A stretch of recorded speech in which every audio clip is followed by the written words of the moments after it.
Good morning, student. In previous video, we saw that Jody he found out the fawn in the dense forest, and he carried him just like his own son. So, in this third part, we will see how Jody take care of fawn just like his own son, because his main aim was to find out fawn. So he alone find the fawn in the dense forest, and he carried in his arms. So today we are going to teach the last portion of this lesson. The first lesson is this is Jody fawn, and you can see the page number 10, paragraph number 2nd. Okay, now I am reading the second para. He remembered his father saying that a fawn would follow if he had first seen carried. So he remembered one thing. His father told him that if animals saw him first time, he carried, or you can say he follow him. अगर कोई भी animal का छोटा बच्चा सबसे पहले जिस आदमी को दिखता है उसके पीछे पीछे दौड़ता है, because what happened, he becomes so tired because he carried fawn in his arms. That's why he becomes so tired. So he take a rest there, and he remembered these things told by his father. So he started away slowly, and he put the fawn on the ground. That times the fawn started following Jody. The fawn started after him. He came to back it and stored it and walked away again. So you can see the storted. Storted का meaning होता है सहलाना, मतलब धीरे धीरे सहलाते हुए वो fawn, वो हिरण का बच्चा उसके पीछे पीछे दौड़ने लगा. Then walked away again, and it looked to a few oblique steps toward him and carried piteously. Oblique मतलब वो जो हिरण का बच्चा था, he was, you can say, so little, so cute, so he could not run fastly, or you can say he could not walk fastly. That's why he walking, or he following toward Jody very slowly. So he belonged to him, it was his own, and too was light-headed with joy. He wanted to fondle it, and to run and ramp with it, to call it to come to him. So when Jody found the fawn, he becomes so happy. There is no new bounds, because now fawn has become his own. Means he was the owner of fawn. उस हिरण के बच्चे का वो owner बन गया था. So he becomes so happy by finding him. So he want to fondle with him. उसके साथ में वो खेलना चाहता था. You can see run and ramp. Run and ramp. Run and ramp का मीनिंग होता है उसके साथ में खेलना चाहता था वो. But now he was in the forest. अभी तक वो जंगल में ही था. उसको वो अपने बाहों में पकड़ के उसको घर लेके आ रहा था. So light headed with joy. Okay, वो means उसको he becomes so happy. It means it was a very joyful moment for him. So he dared not to alarm it. अभी उसको डरने की कोई जरूरत नहीं थी. First time he was very frightened. What will happen? The fawn will alive or dead when he enter in the forest. जब वो जंगल में आया था उसको डर था कि fawn का बच्चा मरा है या जिंदा है. Now he was total free. So he picked it up and carried in the front of his two arms. It seemed to him that he walked without effort. Now he picked up the fawns in his arms and carried with him, toward at his homes. His arms began to ache, and he was forced to stop again, because you know that Jody was also a very little boy. So he carried his whole body in his arms. So his arms started ache. मतलब उसके arms को एक मतलब pen होने लगा. That's why he stopped there. And when he walked on, the fawn followed at once. He allowed it to walk in little distance, then picked it up again. So Jody also followed. Means Jody also you can say allowed it to walk a little distance. Jordi ने भी उस बच्चे को धीरे धीरे चलने के लिए उसको अलाउ किया, और जॉडी आगे चलता था और उसके पीछे पीछे वो बच्चा चलता था. So then he picked up again, और कुछ देर बाद उसको अपने बाहों में उठाता था, और जब उसके बाहें दर्द होते थे तो उसको जमीन पे रखता था, जमीन में रखने के बाद में वो बच्चा उसके पीछे पीछे धीरे धीरे दौड़ता था। इस तरह से in this way he was carried the fawn toward his home. Now he could have walked all the day into nights carrying it and watching it follow. He was wet with sweet but light breeze blew through the June morning cooling him. So by carrying the fawn he feeling so tired and wet was sweet but light breeze, मतलब वो उसको carry करने के बाद में उसको पूरा मतलब वो पसीना पसीना हो गया, but the June month was okay going on, that's why he feeling cool, उसको थोड़ा कूल लगता था। Then he came to the clearing. He was fresh and green after the night rain. Then he you can say वो मतलब जो dense forest था वो dense forest छोड़ के वो क्लियरिंग फॉरेस्ट है। ओके मतलब जहाँ पे पूरा साफ एरिया था वहाँ तक वो पहुँच गया, मतलब now he was very near at his home, अभी वो अपने घर के रास्ते के पास में आ गया था।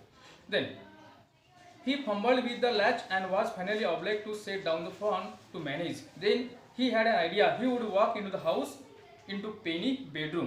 Means now at last he reached at his home and he put the in veranda that phones, and first of all he thought that now I would like to give a surprise to my father. That time his father was in his bedroom, so he thought that into Penny bedroom with fawn walking behind him.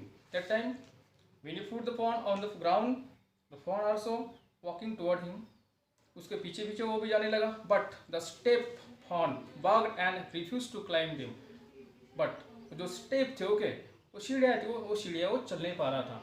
That's why he picked up and went to his father, उन्होंने अपने बाहों में और उसको पकड़ लिया और अपने फादर के बेडरूम में वो गया। पेनी ले that times her father Penney was taking rest ले विथ क्लोज आइज, ओके वो सो रहा था। जॉडी सेड पा लुक, उन्होंने अपने पापा से कहा पापा देखो क्या लाया मैंने। When he turned his head, Jody stood beside him. When he turned his head, उसे ऐसे मुड़ के देखा। That time, Jody was okay standing beside him, and in his arm there was a fawn. उसके बाहों में छोटा हिरण का बच्चा था। With the fawn clasped hard against him, जैसे ही उसके पापा ने उसको देखा वो बच्चा हिरण का बच्चा डरने लगा। ओके उन्होंने उसको ऐसा कस के पकड़ा। It seemed to Penny that the boy's eyes were as bright as fawn. He said, "I am glad to you." मतलब टाइम उस जॉडी की आंखों में एक ऐसी अलग अलग चमक हुई थी कि जब भी आदमी कोई भूखे when we can say when we get our best result, that time anyone become so happy. जब किसी को अच्छा रिजल्ट मिलता है तो कोई भी एक हैप्पी बन जाता है, उसी टाइप से उसके आंखों में एक ऐसी चमक हुई थी। So the fawn's father said to Jody, "I am very glad for you." Jody then went to the kitchen, then fawn hopped after me. उसके बाद में जॉडी किचन में गया for milk and then he saw that the fawn oped after him. उसके वहाँ भी kitchen में भी वो fawn उस हिरण का बच्चा उसके पीछे पीछे जाने लगा। अब pan of morning milk stood in the kitchen sink, वहाँ पे एक दूध से भरा हुआ बर्तन वहाँ पे रखा हुआ था। The cream had risen on it, और उस दूध के भरे हुए ओके पॉट के ऊपर से वो की जो क्या बोले उसको क्रीम था, ओके वो क्रीम लगा हुआ था। He skimmed the cream into the jug, और then जॉडी ने जो स्क्रीम था वो स्क्रीम स्कीम्ड किया। स्कीम्ड का मीनिंग होता है मलाई हटा, ओके वहाँ से मलाई हटा दिया। He poured milk into the small gourd, और वहाँ से वो जो मिल्क है ओके दूध है वो दूसरे पॉट में रख दिया for the fawn. He held it out to the fawn, he butted it suddenly smelling the milk, he saved it precautiously from the spilling over the floor, and it was take means in this way you can say that how the Jody taking care just like his own, अपने छोटे बच्चे की तरह वो उसकी care लेता था। और वहाँ से उन्होंने जो क्रीम थे वो क्रीम हटाई और वो दूध दूसरे पॉट में रखा फॉर द फॉन, उस छोटे बच्चे को पिलाने के लिए। And spilling the milk he saved it precautiously from the spilling over the floor. इतने मतलब तरह से उन्होंने पकड़ के रखा था कि अगर हाथ से गिर नहीं पाए, अगर उसके हाथ से अगर गिर गया तो वो ग्राउंड के ऊपर स्कैटर हो जाएगा। It could make nothing of the milk in the God, और वो जो गॉड था वो पॉट था उस पॉट में उन्होंने अच्छी तरह से उसको मतलब गैदर किया था। He dipped in his finger in the milk and trust them into the fawn soft wet mouth. Dipped का मीनिंग होता है डुबाना, मतलब the Jody dipped his finger in the milk pot, उस मिल्क पॉट में वो अपने से फिंगर डुबाता था और उसको फॉन को दूध पिलाता था। इस तरह से फिंगर डुबा डुबा के उसको उन्होंने फॉन को दूध पिलाया। इट सक्ड ग्रीडली, और वो फॉन हिरन का बच्चा सक्ड ग्रीडली, सक्ड का मीनिंग होता है पीना, वो भी greedily because he was hungry, वो बहुत भूखा था। He sucked greedily, when he withdraw them he bleated frantically and butted them, और जब उसके मुंह से वो फिंगर्स निकालता था, that time the fawn bleated frantically. Bleated का मीनिंग होता है, bleated is the sound of animal means sound of fawn, वो फॉन का एक आवाज जैसे मे करता है, ओके, वो आवाज, वो ऐसा आवाज निकालता था। एंड बुटेड हिम, और उसके पीछे पीछे दौड़ता था। He dipped finger again and his fawn sucked he lowered them slowly into the milk, मतलब इस तरह से धीरे धीरे वो वहाँ पे फिंगर डुबा के उसको वो दूध पिलाता था। As the fawn blew and sucked and snorted, it stamped it small hooves impatiently, and after drinking the milk, the fawn thoughts, you can say, feeling very well, and he snored and sucked very cautiously. It stamped मतलब पैर पटकाना, मतलब कोई भी छोटा बच्चा रहता है वो अपने उसके भूख मिटने के बाद में वो सब जमीन के ऊपर पैर पटकाता था। And as long as he held his finger below the level of milk he fawn was content, मतलब कंटेंट मतलब उसकी जो हंगर है, ओके, हंगर कंप्लीट होने तक उन्होंने उसको दूध पिलाया, और दूध पिलाने के बाद में the fawn become so happy.